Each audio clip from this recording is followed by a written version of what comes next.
History is not a sequence of random events. It is a ledger. Every empire that rose to global dominance, and every dynasty that survived the ashes of collapse, operated on a hidden operational code. While the masses are trained to look at modern financial markets as an unpredictable, chaotic storm, a select few understand that the laws of wealth allocation were locked into the fabric of creation thousands of years ago. Look closely at the global economic landscape today. Inflation is silently dissolving the purchasing power of fiat currency like acid on paper. Geopolitical tectonic plates are shifting. Asset bubbles are inflating and bursting in rapid, predictable cycles. The average investor is caught in a perpetual loop of panic, constantly buying at the peak and selling in fear at the trough. They rely on modern portfolio theories designed by academic institutions, theories that have not even survived a single century. But there is a blueprint that has survived 3 millennia. It is a framework that has withstood the fall of Rome, the Dark Ages, the Industrial Revolution, and the hyperinflationary collapses of the 20th century. It is an architecture encoded long before Wall Street existed, originating from the mind of history's most sophisticated sovereign administrator, King Solomon. Modern financial commentators often marvel at a statistically undeniable phenomenon: the profound, multi-generational wealth preservation observed within ancient lineages, specifically rooted in Talmudic and Abrahamic frameworks. While the average modern family loses its entire net worth by the 3rd generation, these lineages have systematically expanded their economic dominion across 20 generations or more. This is not by chance, and it is certainly not by luck. It is the direct execution of a primeval economic law known as the sovereign triad, or the 33-33-33 asset allocation system. Today we withdraw the veil. We will not discuss passive theology. We will not discuss religious theories. We will dissect the raw, cold, institutional mechanics of an ancient wealth engine. If you possess the ears to hear, you will understand how to transition your capital from vulnerable, volatile speculation into an unshakable, multi-generational empire. Let us begin the breakdown of the 3 pillars of dominion. To understand the architecture of the sovereign triad, we must examine its primary decree. In the ancient texts, it is written, "Let every man divide his money into 3 parts, 1/3 in land, 1/3 in business, and 1/3 in reserve." Let us isolate the first component, 1/3 in land.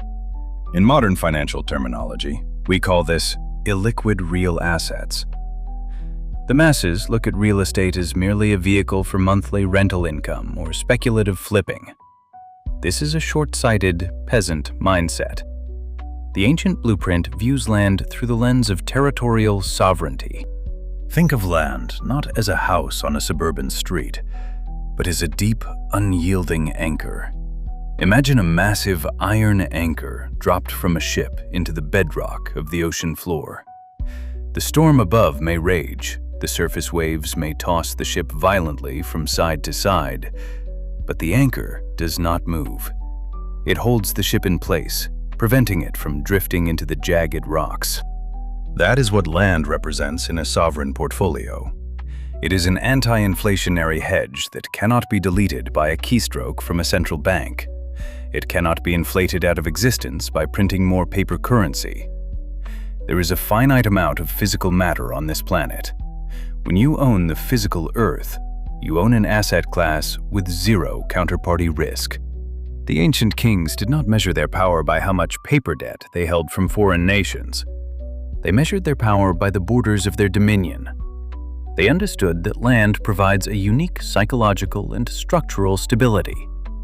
Because land is inherently illiquid, meaning you cannot sell it in a fraction of a second with the click of a button, it protects the wealth creator from their own worst enemy, emotional panic. When the stock market crashes, the amateur investor panics, opens his phone, and sells his entire portfolio in a state of terror, realizing catastrophic losses. But you cannot panic sell 100 acres of fertile land at 2 o'clock in the morning. The very illiquidity of the asset forces discipline. It demands long-term vision. It locks the wealth into a physical dimension that absorbs the shockwaves of economic collapses. Furthermore, within the kingdom blueprint, land is an asset class designed for systemic legacy. It is a baseline that ensures no matter what happens to the financial systems of man, your family remains anchored to a physical foundation of survival and production. You must allocate a precise third of your accumulated capital into tangible, high-conviction, illiquid, real assets. This is your anchor against the monetary storm. Before we unlock the second pillar of this ancient framework, the engine of velocity, we must acknowledge the global nature of this assembly.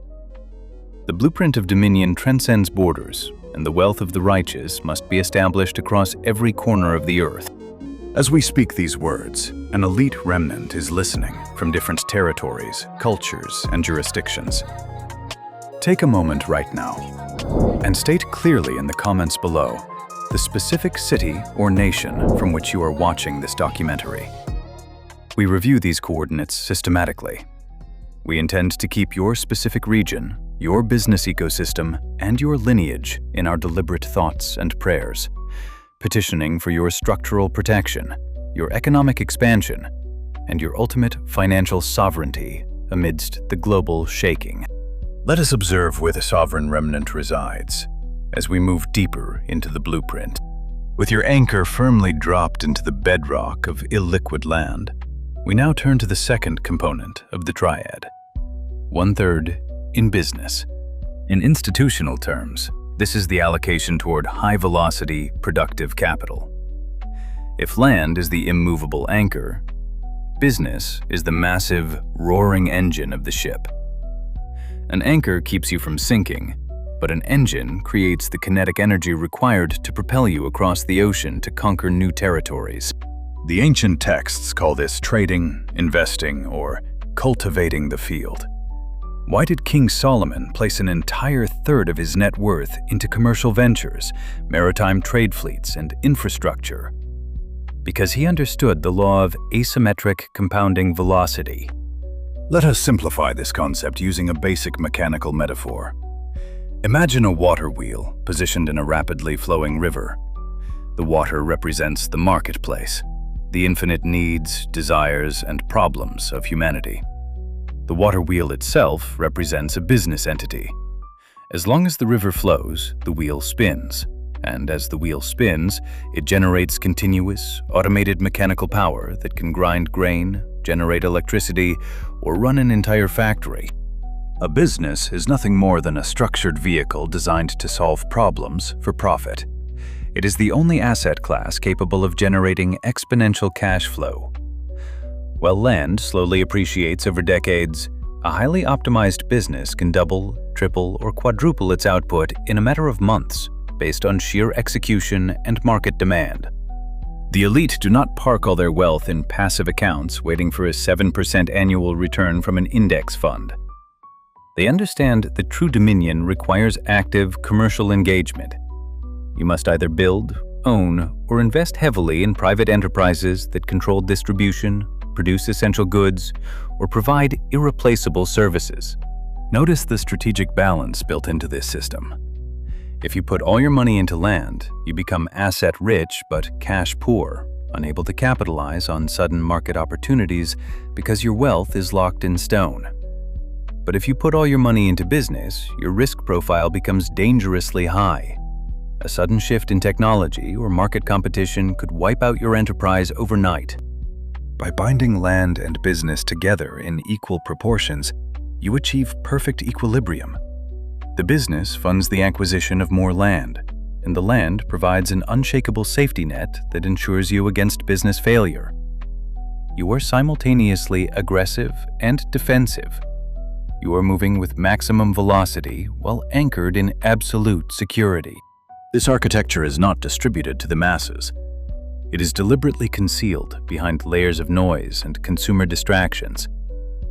If you followed the logic of this presentation to this exact marker, your mind operates on a higher frequency than 99% of the population. To ensure the digital algorithms prioritize this transmission and systematically deliver the next layer of this exclusive financial series directly to your dashboard, you must actively signal your alignment. Interact with the interface now. Click the like button and subscribe to this channel. This action trains the algorithmic systems to recognize your profile as a sovereign operator, ensuring you never miss a single piece of this unfolding blueprint. The algorithm responds to execution. Execute now, as we dissect the final pillar. We now enter the final room of the Treasury, 1/3 in reserves. In modern financial architecture, this is defined as liquid capital and high-certainty liquidity hedges. The masses treat cash or liquidity in two incorrect ways. They either hoard it out of fear, letting inflation eat it like rust on iron, or they spend it completely on depreciating consumer liabilities. The Kingdom Blueprint rejects both approaches. In the ancient framework, liquidity is weaponized capital. It is what legendary investor Benjamin Graham later popularized as the margin of safety, and what his student Charlie Munger referred to as the ultimate tool for opportunistic deployment. Let us construct the metaphor. Imagine a medieval fortress under siege. The fortress has massive stone walls, that is your land. It has a garrison of active soldiers launching counterattacks, that is your business.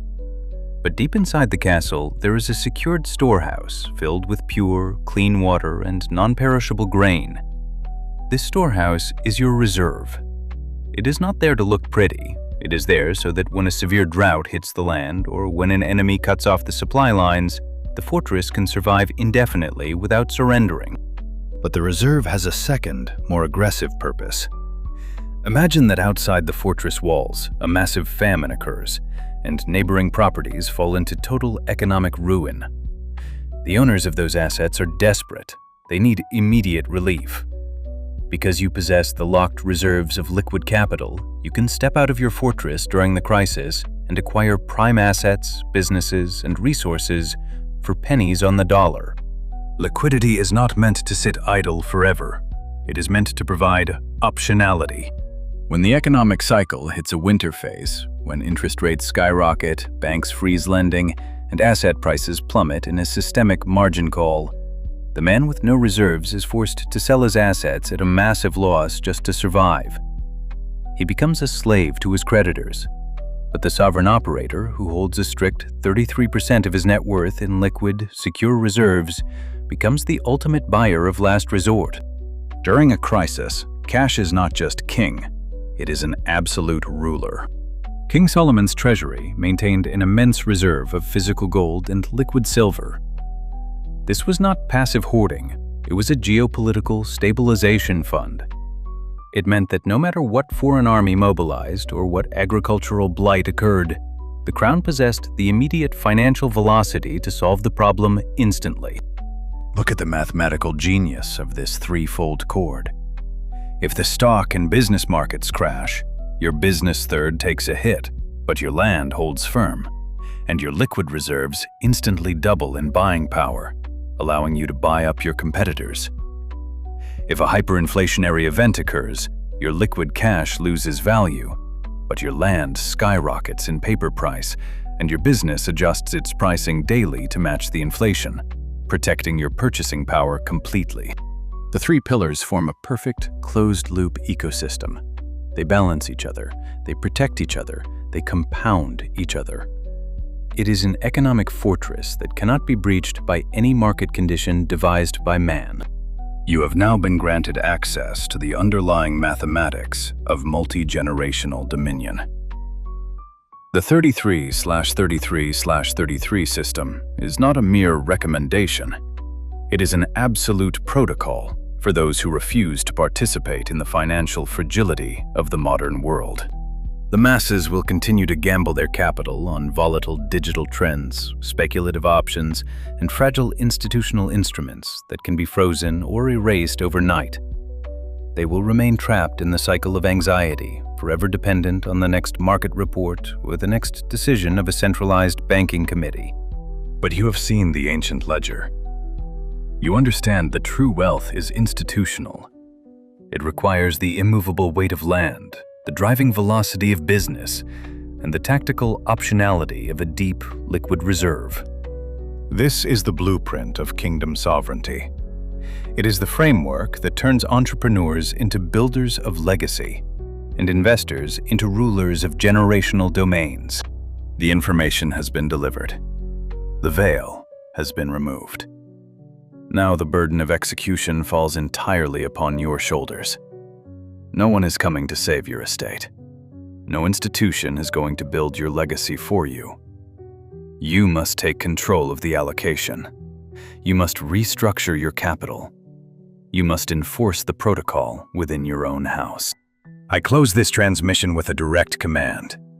Do not leave this platform passively. Look at your current financial estate objectively.